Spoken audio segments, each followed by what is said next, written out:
Great. Okay. Hello and welcome to Ditch Diggers Dialogue Volume 31.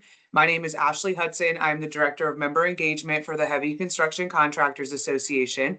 And I want to thank each and every one of you for joining the call today to become more informed on a complicated topic that impacts contractors across the Commonwealth, pay when paid provisions and contracts. To guide us through the legalese, we are excited to host a team of legal professionals with Womble Bond Dickinson. Gina Sacher and Mansatin So bring expertise with paid provisions. Patrice Howard will share perspective on prompt payment laws, both at the state and federal level, and Rachel Keene will touch on mechanics liens and bonds claims. During today's session, we ask that you keep your microphones muted until we open the floor for questions. But if you have questions or thoughts as we move through the presentation, I encourage you to type them in the chat box as we go so they can be addressed at the end of the presentation. So thank you for indulging this brief introduction. Now I will turn it over to Gina to get us going. Good morning, everyone. Thank you so much for joining. We're super excited to be here. We're all about getting you paid today, so we have a lot of information that we want to share. We're first going to cover provisions in your contract that you need to look for, and Mansatin So will be presenting to you about contract provisions, and we're going to give it to you from the perspective from Maryland, Virginia, and the District of Columbia. Patrice Howard will be joining us then to talk to you about the Prompt Payment Act provisions. And then we're going to wind up with Rachel Keene out of our Winston-Salem office, who will be explaining to you about what if the contract provisions don't work and you need alternative means of trying to get paid. So she'll be talking to you about bond claims and mechanics liens. We're coming to you from various places in the United States and actually internationally today. So bear with us if we have a little bit of a glitch in transferring presenters today, but we're very excited to be with you. We have a lot of information to cover. All of our presenters have decades of experience in complex commercial litigation, as well as construction disputes, contract drafting, and contract review. We also assist people with the administration of their contracts. So the entire process, construction process. So with that, today we're going to focus on ways to get you paid, and I'm going to turn over the microphone to our associate here in our Northern Virginia office, Mansatin So.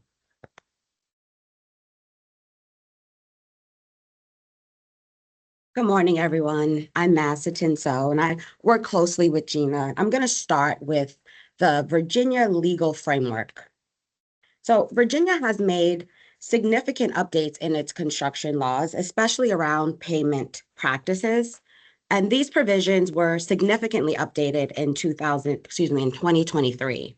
And they apply to both public and private projects. In summary, there are three key legal changes. First, pay if paid clauses are now prohibited under Virginia law. Second, prompt payment provisions are now required in private contracts. And lastly, there is joint and several liability for subcontractor wages, and we'll discuss each in detail. So we're going to start with the elimination of paid if paid clauses. Under Virginia Code, pay if paid clauses are now unenforceable unless the owner is insolvent or in bankruptcy. This means that receipt of payment by the owner can no longer be a condition precedent, so a condition before the owner is required to make a payment to subcontractors. Contractors must also notify subcontractors within 50 days if they're withholding payment and explain the reasons why. Next, the prompt payment provisions. Private construction contracts must include a clause requiring payment to the general contractor within 60 days of the invoice, following satisfactory completion of the work.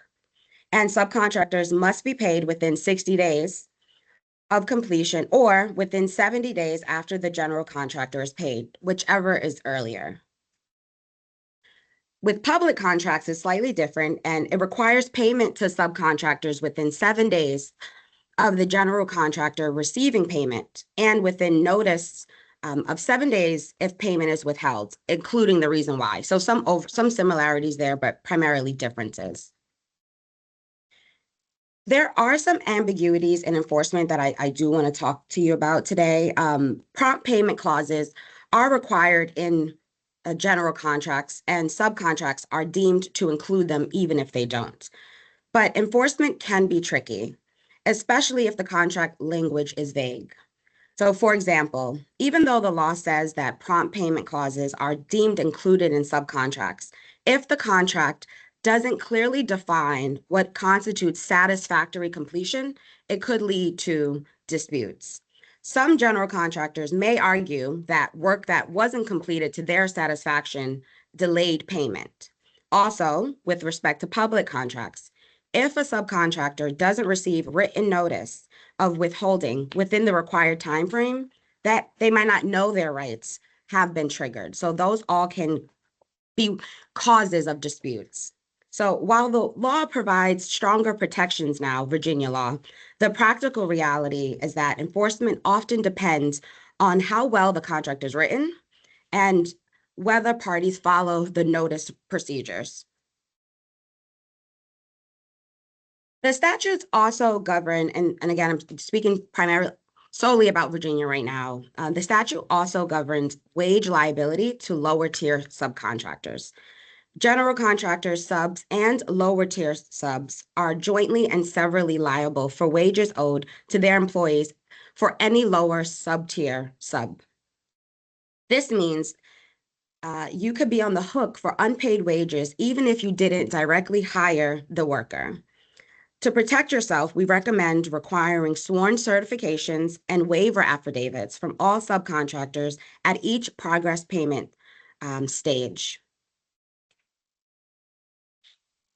Public contracts must include, it's slightly different for public contracts. They must include a flow down provision for payment and interest terms for all lower tier subcontractors. So although private contracts, you don't have this requirement, it's still a good idea to include it. So now turning to the DC legal framework. DC does not have a single statute like in Virginia, but several of the laws and court decisions shape the legal framework for DC construction contracts. Pay if paid clauses are generally disfavored and cannot override lien or bond rights. And this means that even if a subcontractor agrees to a pay if paid clause, they can still file a lien or make a payment bond claim. Any clause that tries to waive these rights would be void.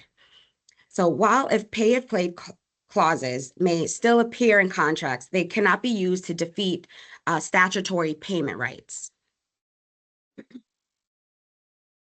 And in DC, prompt payment provisions are codified in the Private Contractor and Subcontractor Prompt Payment Act of 2013. Owners must pay general contractors within 15 days of occupancy, possession, or invoice, whichever is earlier. General contractors and subs must pay their subs within 7 days of receiving payment for that subcontractor's work. That's a little bit of a reiteration. However, it shows you where exactly in the law it is codified.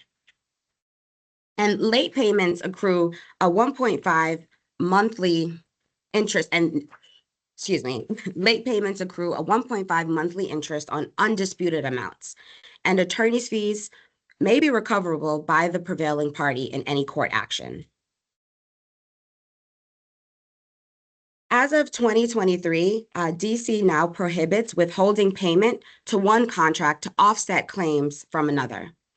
This change increased protections to subcontractors because it prevents delays due to unrelated disputes.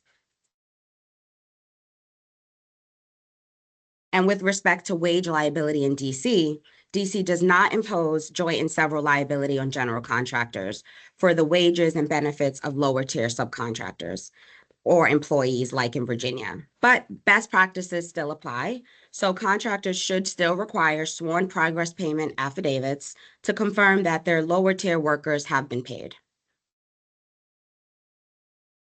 And regarding additional lower tier subcontract requirements, DC does not require flow down clauses in all lower tier subcontracts. But again, including them helps to ensure compliance and to avoid disputes, which is a major goal. Similarly, aligning subcontract language with statutory requirements help as well. So just parroting language from the exact code sections is very helpful. And lastly, I'm going to be discussing Maryland. So I know that I kind of flew through each of those, but there will be a comparison side by side at the end. Discussing Maryland's legal framework concerning construction contracts. Like DC, Maryland also does not have a single statutory ban on pay if paid clauses prohibiting them outright. But the legal framework includes statutes and case law that limits their enforceability. So also, like in DC, if paid provisions in Maryland cannot override lien or bond rights.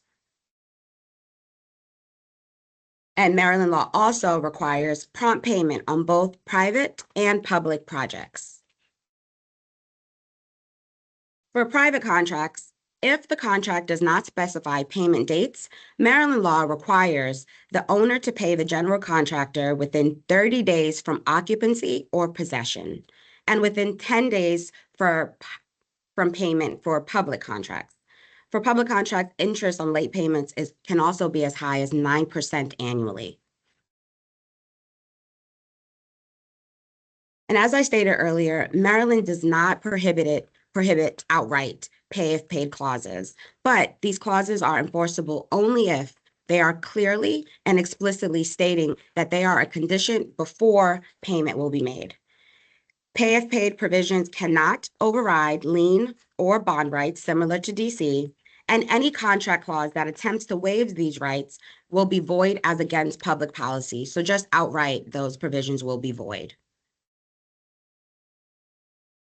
Regarding wage liability for lower tier subcontractors in Maryland, no joint and several liability, again, similar to DC, but general contractors should still use certifications and waivers to protect themselves. And that should be done at every progress payment stage. And unlike Virginia law, Maryland has no statutory flow down requirement that explicitly requires the subcontractors to include identical prompt payment provisions in or lower tier subcontractors. But again, parroting myself, aligning the terms, however, with across the tiers is probably the most recommended way to avoid disputes and enforceability. So this is the chart that I just alluded to. And it will be in a handout that you'll be able to keep in order to quickly look at each state side by side and to understand the pay if paid provisions for each jurisdiction. Thank you.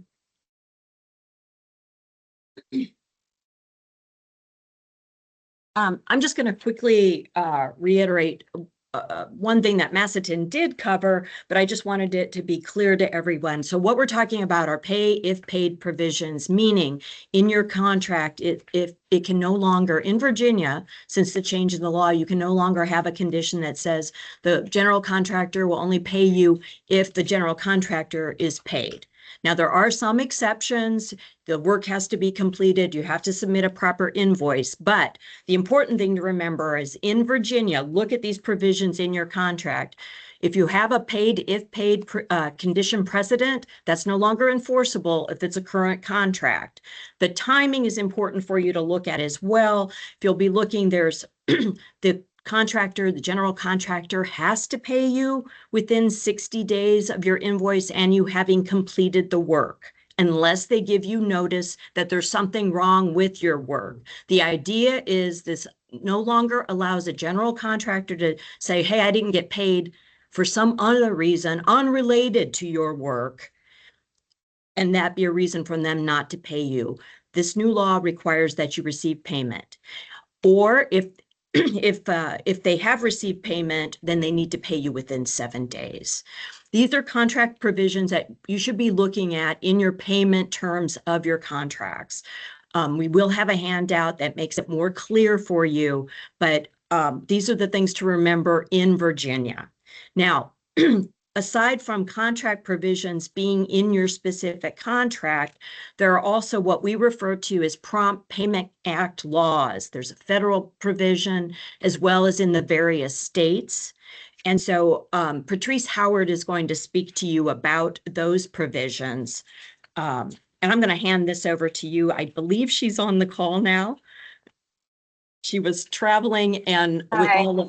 with all of the Greetings, delays. greetings, everyone. Right. Greetings. Hi. Hello. Greetings. Thank you, Gina. Greetings from the airport in Portugal. Indeed, I had some delays, but I'm here now. And so, as Gina mentioned, I'm an associate in the DC office, and I work primarily with businesses whose primary customer is the federal or state and local governments. So just a bit of context, the US federal government is the world's largest customer of goods and services, spending over $600 billion a year. And competition for those contracts, particularly in construction and engineering or personal services in the field of construction and engineering, the competition is very fierce. And there are several provisions that are attached to federal government contracts. Same thing in states and local governments.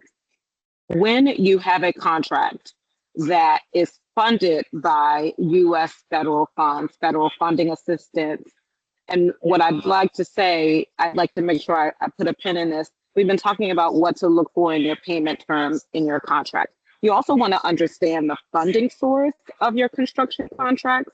It might be the case that it's a public-private partnership, or there are funds from the Federal Aviation Administration or Federal Transit Administration that are, or the Housing and Urban Development Agency that are given to states to fund the construction projects on which you are working or for which you've been selected to work. And so there are laws that dictate specific behavior by government customers. And that specific behavior includes making sure that a contract from the federal government includes specific provisions from the federal acquisition regulations or defense federal acquisition regulations if it's a contract with a defense agency. So those laws dictate that the federal government or government body must include certain contract provisions in any contract for goods or services. And those same laws dictate specific behavior by sellers or the government contractors, so your prime contractors and your subcontractors. There are laws that dictate specific behaviors by those actors in a federal government or state and local government context. Those include the Public Contracts Act, the Procurement Integrity Act, meaning that you shouldn't be bribing federal officials or government contracting officers in order to get contracting opportunities. The False Claims Act, you shouldn't be submitting invoices that are false and incorrect. And the Small Business Act, which includes prompt payment provisions or accelerated payment provisions for small business contractors. Another source of the rules of engagement in federal contracting or contracting funded by the federal government are executive orders. So each state has to ratify or adopt, especially states that are receiving federal funds, again, from agencies that I listed that are sample agencies such as Housing and Urban Development, your Federal Transit Authority, Federal Aviation Authority, even sometimes the Department of Education. And so each state, especially if they are receiving federal funds, has to ratify some of those federal acquisition regulations, but each state also has to have their own code of conduct for procurement. In DC, that code of conduct is Chapter 3A in the Code of the District of Columbia, called Government Procurement. In Maryland, it's Title 21, the State Procurement Regulations. In Virginia, it's the Public Procurement Act. I want to stress this before you see it on this slide. Even if a federal government contract says that it's allowable for a general contractor to put that they don't have to pay a subcontractor until they are paid, every federal government contract will say that it has to abide by local laws. And so if Virginia, for example, if you're doing a federal construction contract in Virginia, the laws that are dictating, especially for wages, you have to follow Virginia laws for contracts between private entities. So between a general contractor and a subcontractor. Discussing invoices and payments. So lots of, the majority, I will say, that I've seen of federal government funded construction contracts can be fixed payments. It doesn't mean that you cannot submit requests for equitable adjustments, REAs, or have cost overruns. But the government makes progress payments as the work proceeds. And so if you do have a, clause, in your contract that you are only paid when paid, it does not mean that that translates to, as a subcontractor, you're only paid when the general contractor receives a final payment. No, the federal government is making progress payments. You should ask for a copy. If they won't give you a copy of the full prime contract, you should definitely ask for a copy of the flow downs, or you should provide a list of the flow downs with respect to payment to your subcontractor, so you will be in compliance with your federal government contract. And so the federal government will make monthly progress payments as the work proceeds. They can make them at more frequent intervals. As a general contractor, you can ask your general contractor to make more frequent. Can you all hear me? Okay. I'm sorry, did I go out? Can someone confirm if they can hear me? Yes, we can. Okay, great. Thank you. Thank you. Didn't go on. Thank you. Okay. So you can, as a general contractor, ask your government customer to make more frequent payments, especially if you are under certain wage laws, local wage laws. You can approach. It's important to have a great relationship with your contracting officer, your customers, contracting officer's representative at the federal government or state or local government, and indicate why more frequent payments are necessary for your particular contract. And then the government has to promptly pay. Remember, I said there are a set of laws that dictate how government customers behave in a contract. So the government must promptly pay for invoices that are submitted to them, and contractor financing payments. Those are payments that you are approved for to get more frequently than every 30 days or every 60 days or even every 6 months. Okay, the federal government also mentioned the Small Business Act. The Small Business Act created a set of regulations that are inserted within the federal acquisition regulations, the FAR. And the contractor shall make accelerated payments to a small business subcontractor under the contract within 15 days after receipt of an accelerated payment. A general contractor has to pay a subcontractor. And so it's important for you to know whether or not the general contractor has this clause, FAR 52-232-40, in their prime contract. And as a general contractor, it's important for you to know if you have it in that prime contract so that you are protected if you have a small business subcontractor working under you and you're aware of your requirement to pay them within 15 days of receiving a payment. Okay, so Virginia, again, has ratified their own public procurement code. So every state agency that acquires goods or services from privately owned small enterprises must promptly pay for completely delivered goods or services by the required payment date. So you need to make sure if you have a contract with the state of Virginia or another public entity within the state of Virginia, that you indicate what your expected payment terms are. The government will present some. You are able to negotiate for either more frequent payments or the amount of payments, even when there's a fixed price contract. Virginia also, like the federal government, requires accelerated payments to small businesses. So if you are a small business, general contractor, and you have a contract with the state of Virginia, you want to make sure that the state of Virginia is complying with the Virginia State Code to insert accelerated payment clauses into your contracts. So it obligates the contractor on a construction contract, one, to be paid, but also to make accelerated payments to your subcontractors, your lower tier contractors on a Virginia state construction project. So payment by the party contracting with the contractor shall not be a condition precedent to payment to any lower tier subcontractor. That's a different way of saying what Masterton and Gina have already said today. You do not have to wait as a subcontractor for your general contractor to be paid before you are paid in Virginia. That is prohibited. That clause is prohibited. They should not be inserting that in their contracts. In Washington, D.C., there are also accelerated payments called quick payment provisions for small business. So each agency of the District of Columbia, which is under direct control of the mayor. So some agencies are not under direct control of the mayor, while some agencies have federal control because that's just the way that D.C. is organized. But that acquires property or services from a business, which does not make a payment for each complete delivered item, shall pay an interest penalty to the business concerned. That means that if you are not paid on time for a DC government contract, you are, as Masterson said, owed a penalty of 1.5% when they finally do make payments.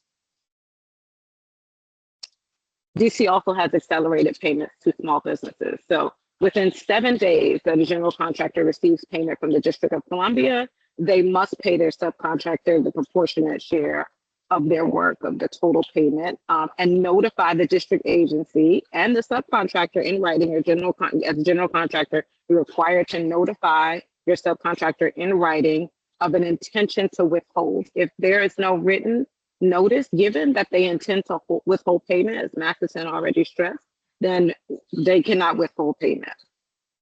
And again, as Masterson said, a subcontractor is owed an interest penalty of 1.5% on amounts due beginning on the day after payment is due. Finally, we're going to move to Maryland. So payment for accepted goods and services and prompt payment. So unless payment is deferred, delayed, or set off in a way allowed by Maryland regulations, payment under a state contract, these are rules governing how the state behaves in relation to its general contractors. The state must pay the general contractor within 30 days after the payment becomes due, or after it receives a proper invoice. Once that's done, Maryland also has accelerated payment provisions to small business. So Maryland state government must pay you within 30 days after the work is due or within receipt of a proper invoice. Once a general contractor receives those funds, they have to make prompt payment to subcontractors. That time frame is within 10 days. Let's not forget, federal government 15, DC 7, Maryland 10. And I think Virginia also is, Virginia is also a short time frame. But in Maryland, you have to pay within 10 days after the contractor receives a progress payment or a final payment from the state. So you want to be careful that in your contracts as a subcontractor, there is not a provision that you receive payment after the contractor receives final payment. You want to make sure that if the contractor has to abide by or it receives process payments from the Maryland state government, that then you also are receiving process payments. Your payment provisions should not mismatch with what the prime contract has. So if a general contractor has in their prime contract with the state of Maryland that they receive progress payments, then you should expect as a subcontractor to be receiving progress payments. You should ensure that that clause is included in your contract. And in the state of Maryland, a contractor must include that clause. So if you notice that there is a final payment provision or pay when paid final payment provision in your contract, and you go and research and learn that this contract has process payment, or that this contract falls under a Maryland state agency, then you should ask, where is the required prompt payment clause? You are supposed to include it. You all are working together, so it can be collaborative. Hey, just wanted to flag for you that this is required in the state of Maryland, and you should be including a prompt payment of subcontractors clause in your contract. So legal consequences, causes of action between government contractors when one of the rules of engagement are broken. So you have breach of contract claims, non-payment. You can terminate the contract. Violation of non-solicitation, that actually means that it would be harder for your general contractor or you as a general contractor to work with the government again if there's a violation of any of these provisions. If you report it as a subcontractor, that general contractor can also get non and poor performance ratings. These are things to disincentivize a general contractor from breaking these prompt payment rules. And you have the right to, as a subcontractor, to report when there is non-conformance with these regulations and prompt payment provisions in federal government contracts or state and local contracts. Okay. I talked in the beginning about making sure you understand the funding source. You can also check to see if a general contractor has been paid or if the government has followed its rules to pay you by looking at certain public data sources. DC Contract and Procurement Transparency Portal keeps a daily running list of which contractors have been paid and which payments are going out. Maryland does the same, and so does Virginia. The US government has it on their website, usaspending.gov. And so you can see whether or not a general contractor has received funds from their government customer through these publicly available websites. And so again, just want everyone to be aware of where the money is coming from. It might be a state contract, it might be mixed with federal funds. You need to definitely have an eye on the flow down provisions as a general contractor and as a subcontractor. Thank you so much for your time. I'm going to turn it over to my colleague, Rachel, who I believe is joining from North Carolina. Thank you. Good morning, everyone. Hope you're all doing well. I'm just going to briefly talk to you today about how to recover payment on Virginia, Maryland, and DC projects through mechanics liens on private jobs and payment bond claims on public jobs.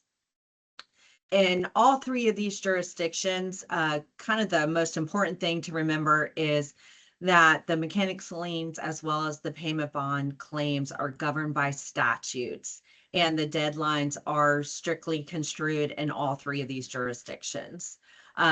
We will be providing a chart with these requirements as well as the deadlines to you at the end of this presentation, so you don't have to quickly write them out or anything. We will be getting that to you. The first step is always just to identify whether you have a private job or if you have a public job. And if it's private, you're going to use a mechanics lien statute. And if it is a public job, then you're going to use the prime contractor's payment bond because property liens aren't available for public jobs in these three jurisdictions. So let's just briefly, excuse me, talk about Virginia. So in Virginia, the Title 43 is going to be the statute that you would look at. And under that statute, it discusses who can claim mechanics liens. And in Virginia, it's general contractors and first and second tier subcontractors can file a mechanics liens. Generally, more remote tiers, that's your third, fourth, and beyond tiers, do not have property lien rights in Virginia.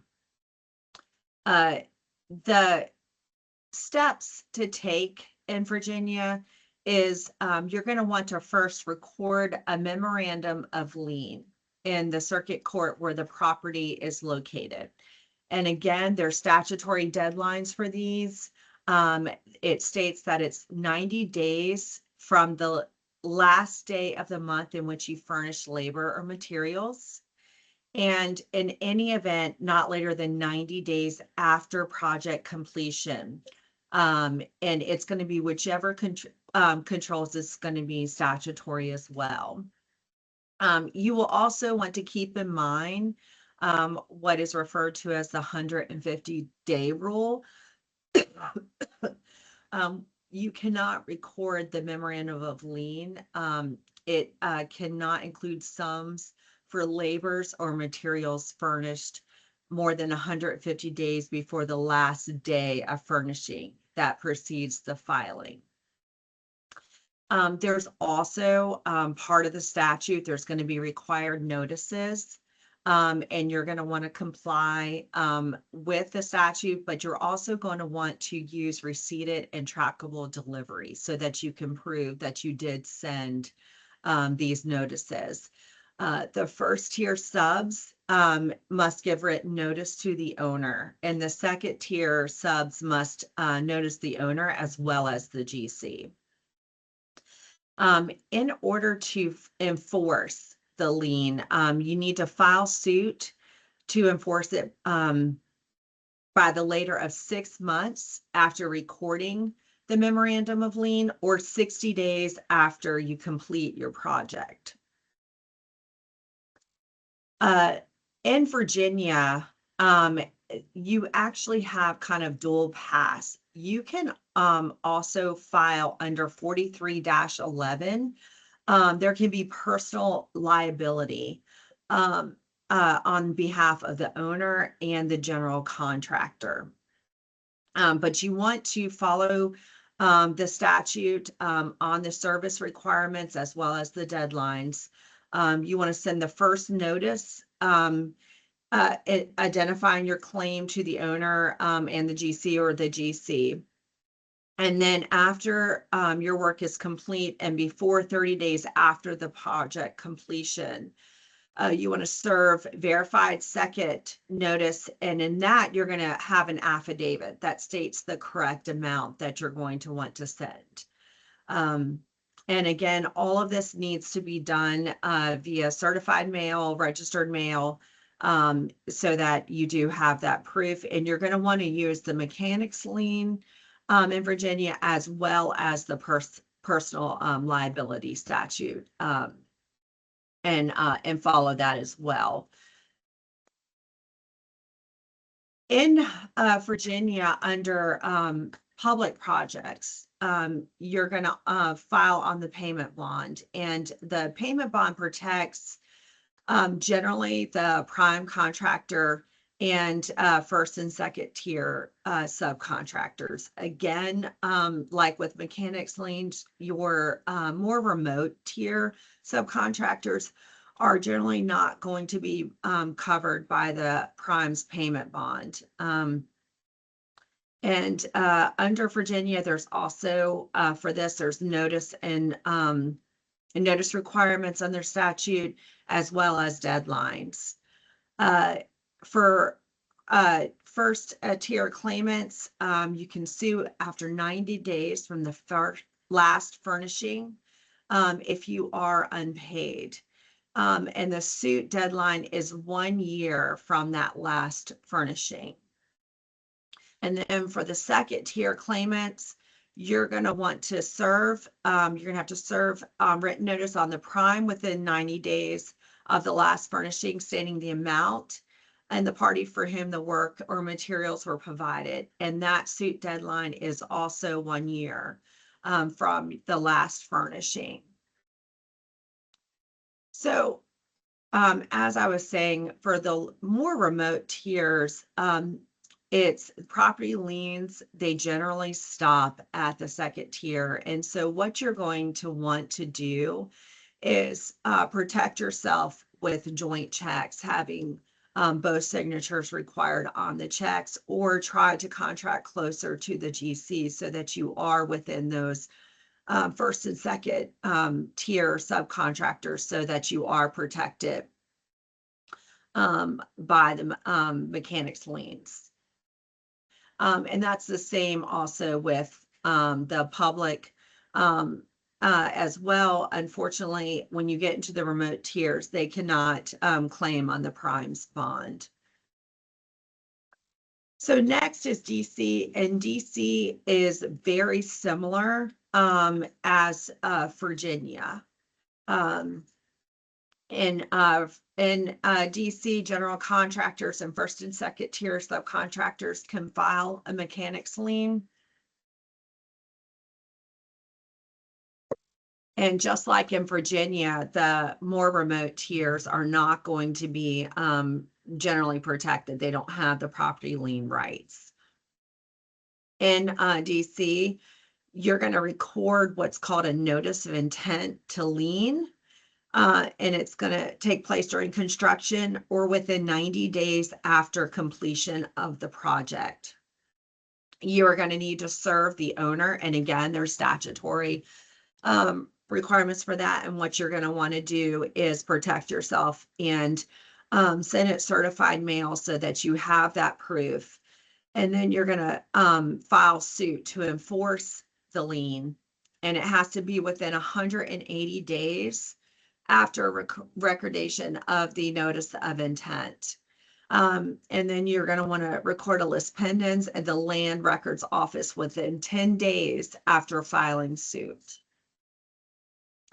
In Maryland, in DC, just like with Virginia, it generally protects for the public projects, for the payment bonds, the first and second tier subcontractors. If you're a second tier claimant, you're going to need to give notice to the prime contractor within 90 days of the last furnishing of the labor or materials. The suit deadline, just like in Virginia, is within 1 year after the claimant's last furnishing of labor or materials. Now, Maryland is actually a little different. They protect remote tier subcontractors. Their statute is Title IX under the Maryland Code. And subcontractors as well as remote contractors, including lower tier subcontractors that suppliers of equipment, lessors as well, can file mechanics liens in Maryland. This is different than Virginia and DC. In Maryland, subcontractors, you're going to want to serve a notice of intent to claim lien on the owner within 120 days after the last furnishing of your labor or materials. And then everyone is going to file a petition to establish a mechanics lien in the circuit court within 100 days after the last furnishing of your labor or materials.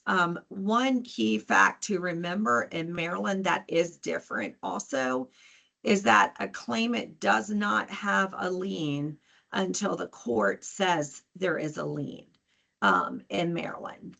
So you'll want to keep that in mind as well. In Maryland, they have what's called a construction trust statute. And what that means is under Maryland law, the construction trust statute holds accountable officers, directors, managing agents who knowingly divert trust funds. They can be held personally liable for resulting damages. And so again, like in Virginia, you're going to want to file the mechanics lien, and then you are also going to want to file under this statute to hold the officers personally liable for the funds. In Maryland, the public projects, it's also have payment bonds and governed by statute. And in Maryland, like in Virginia and DC, it's generally up to the second tier subcontractor that can make a claim on that payment bond.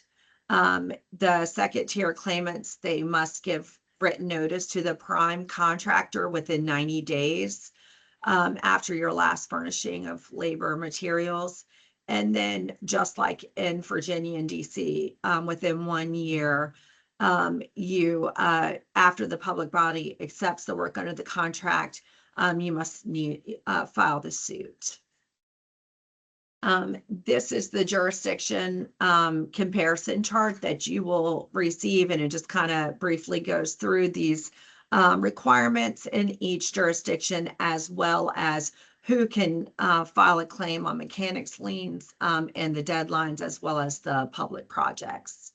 Thank you all so much for your time this morning. We appreciate all of you being here today.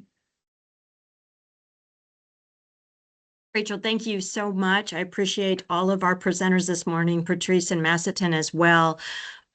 Folks, I know that we covered a lot of information this morning.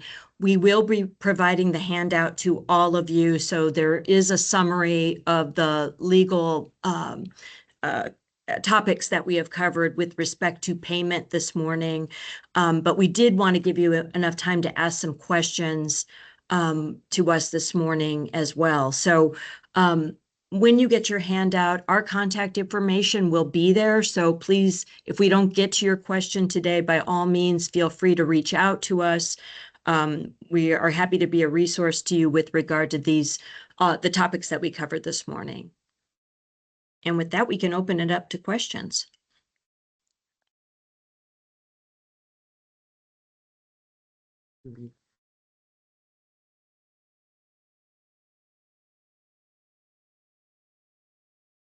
I don't see any hands raised. If anybody would like to come off mute and ask a question, you are welcome.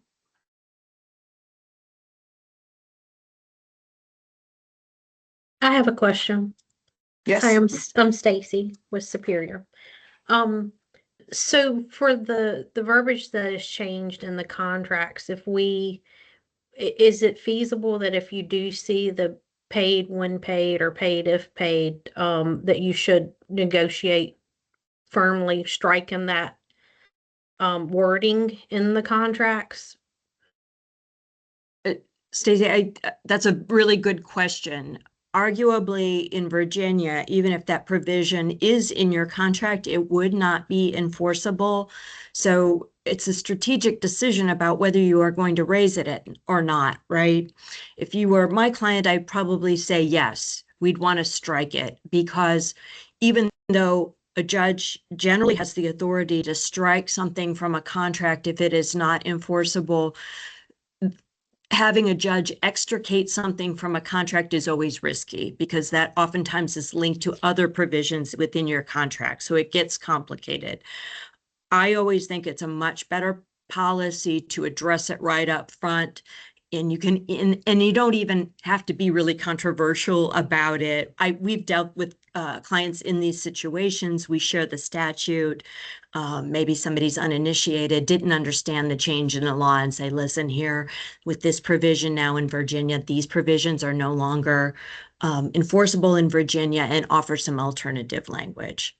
That would be generally our suggestion. Okay, thank you. Welcome.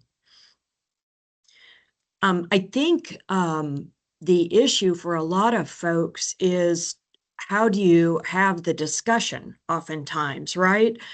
You're trying exactly what Stacy just brought, is we have to negotiate these at the time, right? Or if it slipped through and now we're trying to get paid, and say somebody, you get a lawyer involved and they recognize, they're saying, hey, this paid provision is not enforceable. Our experience has been that when that happens, it's usually oversight. Most folks don't want unenforceable contract provisions in their contract because it leads to ambiguity. So most folks are pretty open about it. I know sometimes subcontractors are less likely to want to bring them up because they don't want to rock the boat. But we always talk to folks about, listen, you do not want to wait to the very end of a project to try to then argue about payment and what you should have been paid and when you should have been paid, when they don't need you anymore as a subcontractor or a contractor. It's, generally speaking, in most circumstances, it makes a lot more sense to have those conversations when you're trying to get paid at those payment intervals, right? It's just much cleaner, and you've got more negotiating power and more leverage at that point. If you wait to the very end, it's much, much more difficult to reconcile at that point. You know, generally, even if you've got a contract dispute, you're going to be required to continue to work. So you're not placing the project at risk, but it's much easier to have those conversations as you're going along with your progress payments instead of waiting to the very end.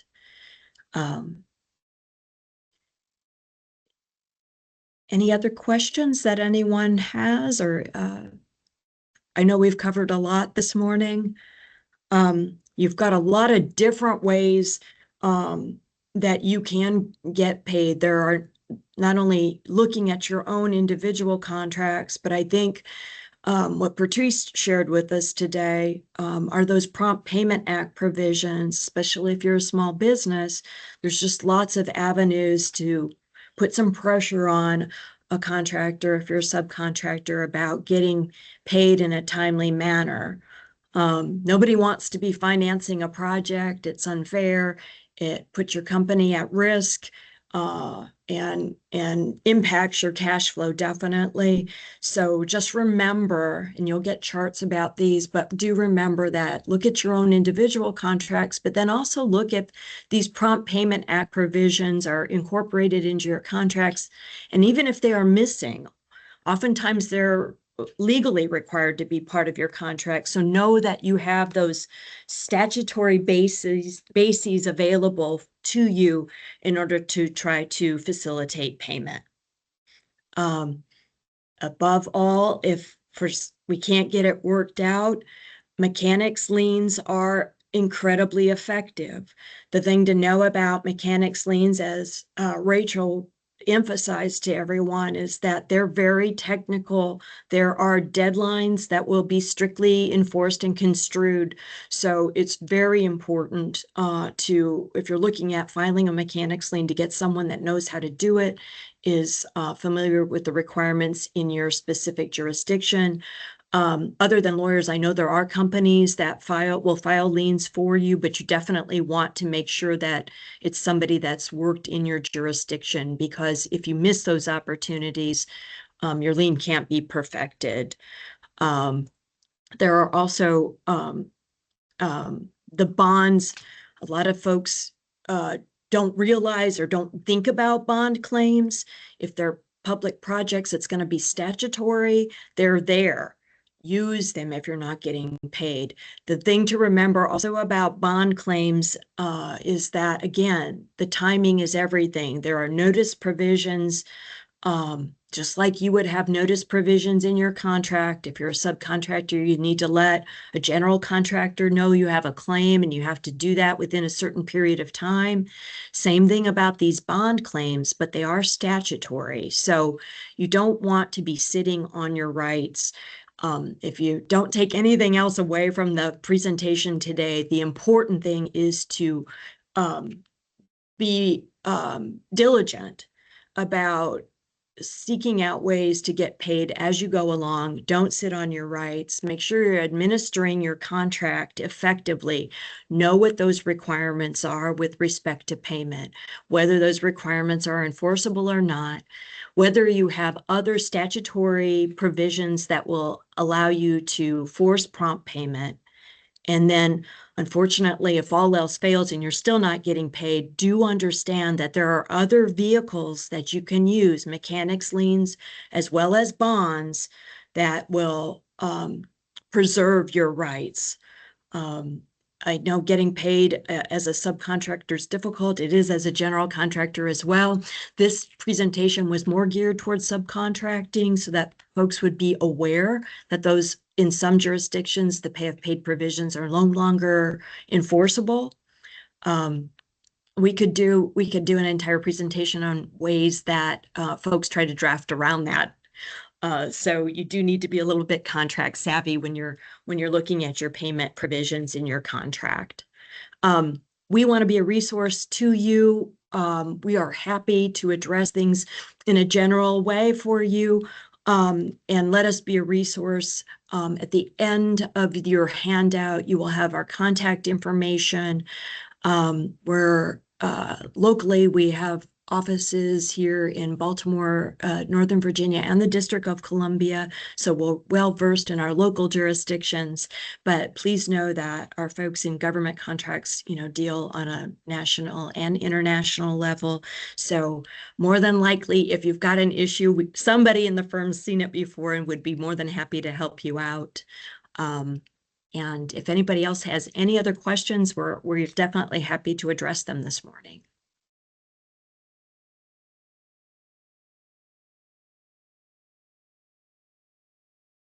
And if not, we will say thank you so much, Womble Bond Dickinson, for joining us today and providing this great information. A follow-up email will come out later today with the handout, as well as a link to today's presentation. So thank you all so much. Thank you very much, everyone. Thank you.